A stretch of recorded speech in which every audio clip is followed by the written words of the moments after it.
Hello everyone. आज हमारा EVS pedagogy का लेक्चर 1 है। तो ईवीएस पेडागोजी आपको पता है जो हमारा सीटेट का पेपर 1 होगा उसमें हमारा ईवीएस 30 मार्क्स का पोर्शन आएगा, जिसमें से 15 मार्क्स की हमारी क्या आएगी, ईवीएस पेडागोजी। तो पेडागोजी का मतलब क्या होता है? पेडागोजी का मतलब है कि आप एक सब्जेक्ट को डील कैसे करोगे, आप ईवीएस पढ़ाओगे कैसे। ठीक है, तो 15 मार्क्स का जो पोर्शन है वो क्या होगा कि ईवीएस को कैसे पढ़ाना चाहिए। ठीक है, एक टीचर से सवाल है कि आप जब ईवीएस को पढ़ाओगे तो आप कैसे पढ़ाओगे। ठीक है, तो पैडागोजी का मतलब होता है आर्ट और साइंस किस चीज़ की, पढ़ाने की। कि ठीक है, तो जो पढ़ाना है वो एक कला भी है और वो साइंस भी है। ठीक है, तो टीचर है ना, थ्योरी में प्रैक्टिस में इन सब्जेक्ट्स को कैसे पढ़ाएंगे इसके बारे में हम बात करेंगे। एनसीएफ क्या होता है? तो एनसीएफ का फुल फॉर्म होता है नेशनल करिकुलम फ्रेमवर्क। ठीक है, और एनसीईआरटी का फुल फॉर्म क्या है? National council of educational research and training. ठीक है, ऐसी ऐसी फुल फॉर्म्स आपको पता होना चाहिए, और अगर आपको पता है तो एनसीटी की फुल फॉर्म मुझे बताइएगा कमेंट्स में। ठीक है, तो नेशनल करिकुलम फ्रेमवर्क ना हमें ये बताता है कि आपको है ना कोई भी सब्जेक्ट कैसे पढ़ाना है, उस सब्जेक्ट की इंपॉर्टेंस क्या है, हम उस सब्जेक्ट से क्या एक्सपेक्ट कर रहे हैं। तो अगर आप कभी भी ईवीएस की बुक को देखोगे तो आपकी हर एक बुक के स्टार्टिंग में ना कुछ पेजेस लिखे होते हैं जिन पे है ना हम इग्नोर कर देते हैं, जिनको हमें लगता है इसमें तो ऐसे ही पता नहीं क्या लिखा हुआ है। तो उसमें ना नेशनल करिकुलम फ्रेमवर्क उस सब्जेक्ट के बारे में क्या कहता है, यही बात बताई जाती है। उसके बाद है कि ये क्वेश्चन है ना एक बार सीटेट पूछ चुका है, कई बार पूछ चुका है कि ईवीएस जो है वो आपके है ना फर्स्ट और सेकंड क्लास में नहीं पढ़ाई जाती। क्यों? आपके जो ईवीएस की बुक है वो थर्ड क्लास से स्टार्ट होती है, थर्ड फोर्थ फिफ्थ में आपको ईवीएस पढ़ाई जाती है, उसके बाद भी नहीं पढ़ाई जाती। तो एनसीएफ 2005 जो है, जो इस टाइम चल रहा है प्रेजेंटली, वो कहता है कि इन्वायरमेंटल स्टडीज है ना एक अलग से सब्जेक्ट नहीं है फर्स्ट और सेकेंड क्लास में। ठीक है, लेकिन जो स्किल्स आपको उस टाइम चाहिए वो आपको किसके थ्रू दी जाती है, यानी कि उस टाइम जब आपको लैंग्वेज के सब्जेक्ट्स पढ़ाए जा रहे हैं, आपको जो मैथ्स पढ़ाया जा रहा है फर्स्ट एंड सेकंड क्लास में, तो हम मान के चलते हैं कि उसी के अकॉर्डिंग आप इन्वायरमेंट के बारे में भी सीख जा रहे होंगे। ठीक है, एनसीईआरटी एक टीचर्स हैंडबुक भी पब्लिश करता है जिसका नाम है EVS skills through language and mathematics. ठीक है, इन अर्ली ग्रेड्स, यानी कि फर्स्ट एंड सेकंड क्लास में है ना आप लैंग्वेज और मैथ्स को जब सीखते हैं तो हम मानते हैं कि उसी के थ्रू है ना आप ईवीएस को भी सीख रहे हुए। तो ईवीएस का फुल फॉर्म क्या होता है? Environmental studies. ठीक है, तो उसमें ही ऐसी ऐसी एक्टिविटीज़ होती है जिसके थ्रू आप इन्वायरमेंट के बारे में सीख जाते हो। ठीक है, तो ये क्वेश्चन वो पूछते हैं कि फर्स्ट एंड सेकंड क्लास में ईवीएस क्यों नहीं है करिकुलम में। क्यों? क्योंकि उसको लैंग्वेज एंड मैथमेटिक्स के थ्रू ही पढ़ाया जा रहा है। उसके बाद जो आपका सिलेबस है, अगर आप ईवीएस का अपना सिलेबस आपने चेक किया है, सीटेट का नोटिफिकेशन आ चुका है, तो उसको है ना 6 ब्रॉड थीम्स दिए गए हैं। ठीक है, उन्होंने कोई ऐसे टॉपिक्स चैप्टर्स के नाम नहीं बताए, उन्होंने 6 ब्रॉड थीम्स बताई हैं। तो ये 6 थीम आपको पता होनी चाहिए क्योंकि यहाँ से क्वेश्चन आता है। वो क्या करेंगे, इन 6 थीम को वो लिख देंगे, इनमें से किसी एक का नाम वो चेंज कर देंगे और आपसे पूछेंगे कि इनमें से कौन सा थीम नहीं है। ठीक है, तो हमारी जो 6 थीम्स है वो है family and friends, food, water, shelter, travel and things we make and do. आप इसको ना ऐसे भी याद रख सकते हो कि आपके सर्वाइवल के लिए, एक इंसान के सर्वाइवल के लिए फैमिली और फ्रेंड्स ज़रूरी है कि नहीं। अगर आपकी कोई फैमिली ही नहीं होगी, अगर आपके कोई फ्रेंड्स ही नहीं होगे, तो आपको सर्वाइव करने का मन ही नहीं करेगा। उसके बाद इंसान को खाना चाहिए कि नहीं चाहिए, पानी चाहिए कि नहीं चाहिए, शेल्टर यानी कि रहने की जगह चाहिए कि नहीं चाहिए, फिर है ना हमें घूमना भी तो होता है ना, अपने दोस्तों के साथ फैमिली के साथ हम घूमते भी तो है ना। And things we make and do का मतलब होता है हम चीज़ें करते भी तो है ना। ठीक है, यानी कि बहुत सारी एक्टिविटीज़ आप करोगे तो लाइफ के लिए, सर्वाइवल के जो ज़्यादा ज़रूरी है वो है ये 6 थीम्स। ठीक है, आपको याद रखनी चाहिए। उसके बाद है ना वो पूछते हैं कि ईवीएस की कोई सब थीम्स भी है क्या। तो हमारे सिर्फ 2 ही टॉपिक ऐसे हैं जिनकी सब थीम्स अवेलेबल है, एक है फैमिली एंड फ्रेंड्स और एक है फूड की। तो फैमिली एंड फ्रेंड्स की सब थीम क्या है? Relationship, work and play, animals and plants. यानी कि जब हम फैमिली एंड फ्रेंड्स की बात करते हैं तो उसमें ऑब्वियसली सी बात है रिलेशनशिप आ रहा है। ठीक है, उसमें आपका काम आ रहा है, खेलना आ रहा है, और आपके प्लांट्स एंड एनिमल्स आ रहे हैं। ठीक है, फूड में क्या आ रहा है? टेस्ट करना, खाने को टेस्ट करना, उसे पचाना, डाइजेस्ट करना, कुकिंग, बनाना, प्रिजर्विंग टेक्निक यानी कि खाने को बर्बाद होने से कैसे बचा सकते हैं, और फार्मर्स एंड हंगर, क्योंकि खाना मोस्टली हम जिन चीज़ों से बनाते हैं उनको फार्मर ही प्रोड्यूस करते हैं ना। ठीक है, तो ये है हमारी सब थीम्स। तो आपको है ना 6 थीम भी पता होनी चाहिए कि कौन कौन सी है, और सब थीम्स कौन से 2 टॉपिक्स के ये भी पता होनी चाहिए, और उनकी सब थीम्स है क्या क्या। जैसे वो क्या करेंगे, फैमिली एंड फ्रेंड्स की सब थीम है ना उन्होंने लिख दी होगी relationship, work and play, digesting and plants. तो आपको पता होना चाहिए कि जो डाइजेस्टिंग है वो फैमिली एंड फ्रेंड्स की सब थीम नहीं है। उसके बाद जो हमारा नेशनल करिकुलम फ्रेमवर्क 2005 है वो क्या कहता है कि जो बच्चों को जब आप इन्वायरमेंटल स्टडीज़ पढ़ाते हैं तो आपको है ना बच्चे की जो नॉर्मल लाइफ है, घर पे जो उसकी लाइफ है, उसको आपको है ना कनेक्ट करना है। मतलब जो स्कूल की लाइफ है ना, उसको है ना आपको उसकी नॉर्मल लाइफ से कनेक्ट करना है। यानी कि ये नहीं है कि वो स्कूल में आ रहा है तो एक डिफरेंट एटमॉस्फेयर में आ रहा है और उसकी वहाँ पे कोई ऐसी बात ही नहीं की जा रही जो उसकी नॉर्मल लाइफ में वो देखता है, ठीक है। क्योंकि इंसान सीखता कैसे है, बच्चा बहुत ही छोटा है, 3rd क्लास में है, इन्वायरमेंटल स्टडीज पढ़ रहे हैं, तो आप है ना उसको वही चीज़ें समझाओगे ना जो वो अपने आसपास देखता होगा। सोचो आप उसको है ना बहुत ही हाई फाई इंग्लिश बोल दो, आप उसको बहुत ही हाई टेक्स्ट बुक पढ़ा दो, लेकिन उससे तो वो कुछ नहीं सीख पाएगा ना। तो होम एंड कम्युनिटी के बीच में जो गैप है उसको हमें रिड्यूस करना है, ठीक है। उसके बाद उन्होंने क्या कहा कि हमें ना रट्टा मारने वाले बच्चे नहीं चाहिए। हमें ये नहीं चाहिए कि है ना बस बच्चे ने रट लिया, उसने आंसर कर दिया, वो एग्जाम पास कर गया, लेकिन उसको है ना जो हम सिखाना चाहते थे वो नहीं सीख पाया। अब सोचो, इन्वायरमेंटल स्टडीज पढ़ाने का मतलब होता है आपको अपने इन्वायरमेंट के बारे में सेंसिटिव बनाना, ठीक है। आप है ना प्लांट्स एंड एनिमल्स, अपने रिलेटिव्स, अपने फ्रेंड्स, फैमिली, किसी के लिए भी सेंसिटिव नहीं हो, बहुत ही इनसेंसिटिव बिहेवियर दिखाते हो, तो आपका इन्वायरमेंटल स्टडीज पढ़ने का फ़ायदा ही क्या हुआ, ठीक है। सिर्फ पास करने का हमारा मतलब नहीं है, सिर्फ ये नहीं है कि आप स्कूल में आए और आपने एग्जाम पास कर लिया, ठीक है। उसके बाद है ना फ्लेक्सिबिलिटी बहुत ज़रूरी है, ठीक है। आपको पता है ना पहले ना स्कूल में ऐसा होता था कि बहुत ज़्यादा बर्डन दिया जाता था, यानी कि आपके पास है ना इतनी सारी बुक्स होती थी, कैलेंडर हो जाता था कि आपको इतने घंटे टीचिंग के लिए ज़रूर देने। ऐसा आज भी होता है, लेकिन अब है ना गवर्नमेंट का बहुत ज़्यादा फोकस इस बात पे भी रहने लगा है कि बच्चों की है ना लर्निंग कैपेसिटीज़ को भी हमें देखना है। ये नहीं है कि बस उसको रटना है, उसको घंटों उसको वो सब्जेक्ट पढ़ना अच्छा लग रहा है, नहीं लग रहा है, लेकिन हम उसको पढ़ाए जा रहे हैं, ठीक है। तो फ्लेक्सिबल होना पड़ेगा हमें, ठीक है। अपना पढ़ाने के तरीकों को हमें चेंज करना पड़ेगा, ठीक है। तो एनसीईआरटी 2005 क्या करता है कि चिल्ड्रन की जो लाइफ है वो लिंक होनी चाहिए, ठीक है। जो स्कूल की लाइफ है और जो बाहर की लाइफ है वो आपस में लिंक्ड रहनी चाहिए। रोट लर्निंग को हमें डिस्करेज करना है, ठीक है, और फ्लेक्सिबिलिटी, ठीक है।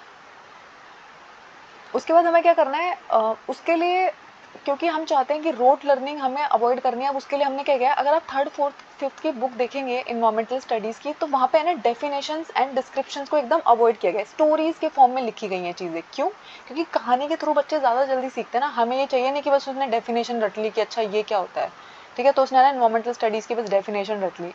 नहीं, हमने ऐसा नहीं किया। तो हमने उसे कैसे कैसे सिखाया, तो अगर आप बुक्स को देखोगे तो उसमें ना नैरेटिव्स दिए गए हैं, पोएम्स दी गई हैं, स्टोरीज दी गई हैं, पजल्स दिए गए हैं, ठीक है, कॉमिक स्क्रिप्ट दी हुई है, ठीक है, स्टोरीज के फॉर्म में लिखा हुआ है। तो अगर आप 3rd 4th 5th की बुक को देखो तो बहुत ही इंटरेस्टिंगली डिज़ाइन की गई है, ठीक है। स्टोरीज एंड नैरेटिव्स क्यों बताए गए, क्योंकि जो बच्चे होते हैं वो ना कैरेक्टर के थ्रू, जब आप उन्हें कोई कहानी सुनाते हो, जैसे आप भी है, अगर आपने एक मूवी देखी है और किस उस मूवी में ना कोई एक सेंसिटिव टॉपिक उठाया गया था, तो आपको ना सालों तक वो याद रहेगा। क्यों? क्योंकि हम कैरेक्टर से कनेक्ट करते हैं।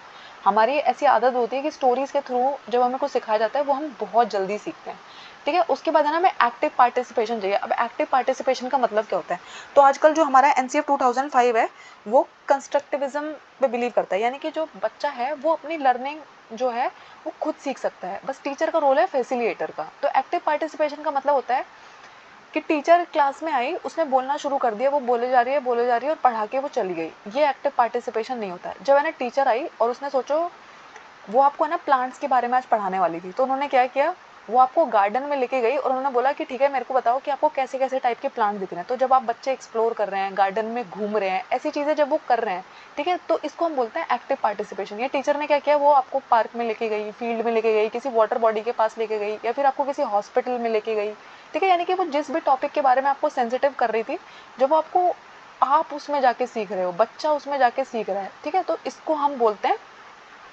कि हम क्या कर रहे हैं क्लासरूम के बाहर। यानी कि जो ये सारी की सारी लर्निंग है ना, ये सिर्फ क्लासरूम में, यानी कि जो इन्वायरमेंटल स्टडी सब्जेक्ट है ना वो सिर्फ क्लासेस में बैठ के नहीं पढ़ा जाता, ठीक है, क्योंकि इन्वायरमेंट हमारा हमारी सराउंडिंग होती है ना, ठीक है। तो बच्चे की जो लोकल नॉलेज है ना वो स्कूल की नॉलेज से हमें क्या करनी है, रिलेट करनी है, कनेक्ट करनी है, ठीक है।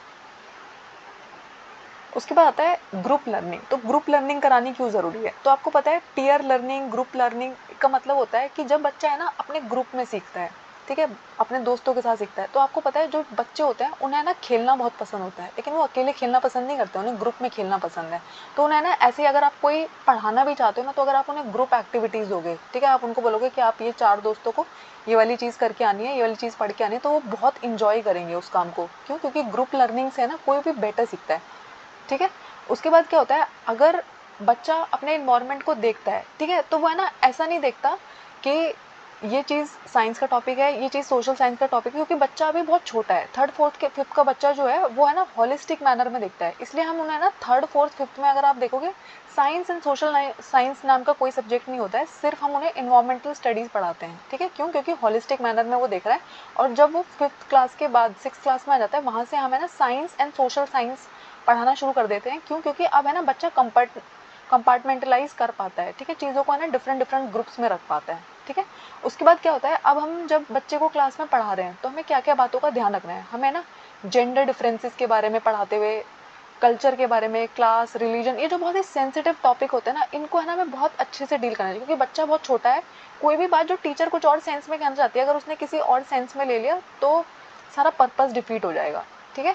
तो बच्चे को है ना, टीचर को ये बहुत देखना पड़ेगा कि वो जब भी ऐसा कोई सेंसिटिव टॉपिक पढ़ा रही है, ठीक है, तो किसी के भी सेंटिमेंट्स हर्ट नहीं होने चाहिए। किसी भी लड़की, अगर क्लास में टीचर ने कभी ऐसा कहा कि लड़कियां तो मैथ्स कर ही नहीं सकती, ठीक है, तो इससे ना जितनी भी लड़कियां होंगी शायद सब पे फर्क ना पड़े, लेकिन हो सकता है कोई एक लड़की हो जो हमेशा के लिए सोच ले कि लड़कियां तो मैथ्स करने के लिए बनी नहीं होती, हमारे लिए तो सोशल साइंस ही होता है, हमारे लिए तो आर्ट्स के सब्जेक्ट ही होते हैं, या वो ऐसा कोई भी नोशन अपने बारे में ना रखे, ठीक है। उसके बाद है ना, आपको जब ईवीएस में पढ़ाना है तो आपको है ना सिर्फ टेक्स्ट बुक से नहीं पढ़ाना है। यानी कि एनसीएफ 2005 ये भी कहता है कि हमें ना सिर्फ टेक्स्ट बुक पे ध्यान नहीं देंगे, हमें ना पढ़ाने के लिए बहुत सारे अलग रिसोर्सेज यूज़ कर सकते हैं। अब वो क्या हो सकते हैं, फैमिली मेम्बर्स, यानी कि हमें ना, जैसे कि सोचो टॉपिक है फैमिली एंड फ्रेंड्स, तो आप है ना अगर लोगों से पूछोगे, बच्चे को, आपने किसी बच्चे को खड़ा किया और उन्होंने बोला अपनी फैमिली के बारे में बताइए, आपकी फैमिली में कौन कौन मेंबर है, ठीक है। सोचो अगर वो बच्चा जॉइंट फैमिली में रहते हो तो आप है ना जॉइंट फैमिली या न्यूक्लियर फैमिली का कॉन्सेप्ट भी उनको समझा दोगे, ठीक है। उसके बाद है ना न्यूज़पेपर्स में जो डिफरेंट डिफरेंट न्यूज़ आती है उसके थ्रू आप बच्चों को पढ़ा सकते हो, स्टोरी बुक्स के थ्रू पढ़ा सकते हो, रीडिंग मटेरियल के थ्रू पढ़ा सकते हो। यानी कि सिर्फ जो ईवीएस की जो बुक दी गई है आपको वही फॉलो करनी है ऐसा ज़रूर नहीं है, हमें ना डिफरेंट रिसोर्स यूज़ कर सकते हैं। हमारा मेजर कॉन्सेप्ट है कि बच्चे को वो बातें समझ में आनी चाहिए। तो एक टीचर के लिए बहुत इंपॉर्टेंट है कि हमें क्या क्या अप्रोच यूज़ करना है, ठीक है, हॉलिस्टिक बनना है, ठीक है, बहुत ही सेंसिटिव बनाना है बच्चों को, ग्रुप लर्निंग में एक्टिविटीज़ देनी है, ऐसी एक्टिविटीज़ देनी है जो वो ग्रुप में कर पाए, इंजॉय कर पाए, और जो स्कूल की लाइफ है और जो उसकी बाहर की लाइफ है वो कनेक्टेड फील करे, ठीक है। उसको ऐसा नहीं लगे कि यार मेरे स्कूल में तो ऐसा पढ़ाया गया था, मेरी रियल लाइफ में तो मैं ऐसी कोई बात देखता ही नहीं हूँ, ठीक है।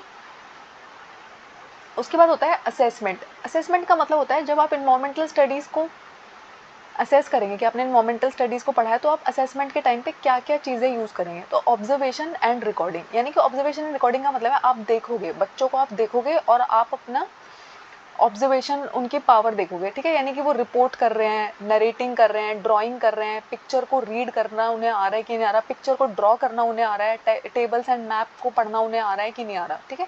ये सब कुछ कौन सा तरीका होता है, ऑब्जर्व करने का। यानी कि जैसे मैंने उन्हें कोई मैप दिया और उन्हें ना बोला कि आपको इसमें है ना किसी एक पर्टिकुलर जगह को लोकेट करना है, तो अगर वो इसे लोकेट कर पाएंगे। अब सोचो जैसे मैंने उन्हें पढ़ा है कि दिल्ली की मतलब दिल्ली जो है वो इंडिया की कैपिटल है, लेकिन उससे बेटर ऑप्शन क्या है कि मैं उन्हें एक मैप दूँ और मैं उन्हें बोलूँ कि इसमें ना अपनी कैपिटल, हमारी कंट्री की कैपिटल क्या है लोकेट करके बताओ। उससे ना उनकी ऑब्जर्वेशन पावर बढ़ेगी। या फिर है ना आप उनको पार्क में लेके गए और आपने उन्हें बोला कि different different shapes and sizes की लीव्स होती है, जरा बताना आपको ऐसा दिख रहा है कि नहीं दिख रहा। तो जैसे उन्होंने ना different different shapes and size की वो लीव्स को देखेंगे, वो कलेक्ट करके लेके आएंगे, तो उन्हें ना खुद पता चलेगा। क्लास में बैठ के अगर आप ये बात बोल दोगे तो वो शायद सुन तो लेंगे लेकिन वो उसे समझ नहीं पाएंगे।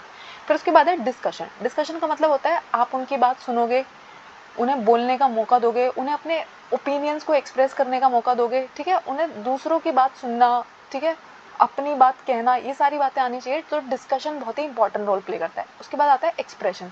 अब एक्सप्रेशन का एक तरीका यही नहीं होता कि आप बोल के कोई बात समझा रहे हो। अगर कोई बच्चा कोई ड्राइंग कर रहा है, कभी कभी ऐसा होता है ना, तो आपने हर बच्चे को बोला कि आज है ना आपका जो मन है वो ड्रॉ करो, और उन ड्राइंग्स को देख के ना आपको पता चला कि किसी बच्चे ने ना बहुत ही सैड पिक्चर ड्रॉ की है, तो शायद आपको पता चलेगा कि आज उसका मूड खराब है क्योंकि उसके घर पे कुछ ऐसा हुआ, ठीक है। उसके बाद है ना बॉडी मूवमेंट्स कैसे कर रहा है, क्योंकि बहुत छोटे बच्चे हैं ना, सब चीज़ें ना वो बोल नहीं पाते हैं, उन्हें इतना पता नहीं होता है, ठीक है। तो बॉडी मूवमेंट्स के थ्रू वो क्या कह रहे हैं, ठीक है, क्रिएटिव राइटिंग एंड स्कल्पचरिंग के थ्रू वो अपने आप को एक्सप्रेस करे, ठीक है। क्योंकि आजकल हमारा जो ज़्यादा फोकस है वो प्ले एंड एक्टिविटी पे है, अपनी नॉलेज खुद कंस्ट्रक्ट करने देने में बच्चों की, ठीक है। उसके बाद आता है एक्सप्लेनेशन। एक्सप्लेनेशन का मतलब होता है जैसे उन्होंने कोई क्वेश्चन पूछा उसके पीछे का रीजनिंग जानना, ठीक है, कि उन्होंने ऐसा क्यों बोला। कोई बच्चा कोई बात कह रहा है तो उसने ऐसा क्यों बोला, उसका रीज़न क्या है।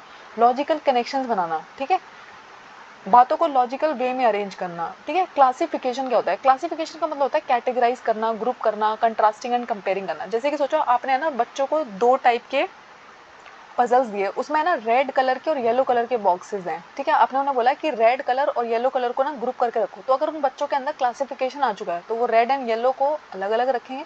अगर क्लासिफिकेशन अभी वो नहीं समझते हैं तो वो रेड एंड येलो बॉक्सेस को मिक्स करके रखेंगे, ठीक है। उसके बाद आता है क्वेश्चनिंग। तो क्वेश्चनिंग का मतलब होता है, आपने देखा ना छोटे बच्चे तो वैसे भी बहुत सवाल पूछते हैं, क्यों? क्योंकि वो अपनी क्यूरियोसिटी, ठीक है, जानने की जो उनकी इच्छा है उसको एक्सप्रेस कर रहे हैं, अपनी क्रिटिकल थिंकिंग एक्सप्रेस कर रहे हैं, ठीक है, गुड क्वेश्चंस वो कर रहे हैं। उसके बाद आता है एनालिसिस। एनालिसिस का मतलब होता है जैसे आपने उन्हें बोला कि कोई चीज़ उन्होंने आज देखी, उसके बाद है ना उनका इस बारे में क्या ऑब्जर्वेशन है, उन्होंने आज आप जैसे आप किसी को आज पार्क लेके गए थे, बच्चों को पार्क लेके गए थे, आपने उनसे बोला कि आपने ना क्या ऑब्जर्व किया, आपको क्या लगता है, ठीक है? तो वो जो प्रिडिक्शन सब बनाएंगे, अपने हाइपोथेसिस जो बनाएंगे, इन्फरेंसेस जो बनाएंगे, उनको हम क्या बोलते हैं, एनालिसिस के अंदर रखते हैं।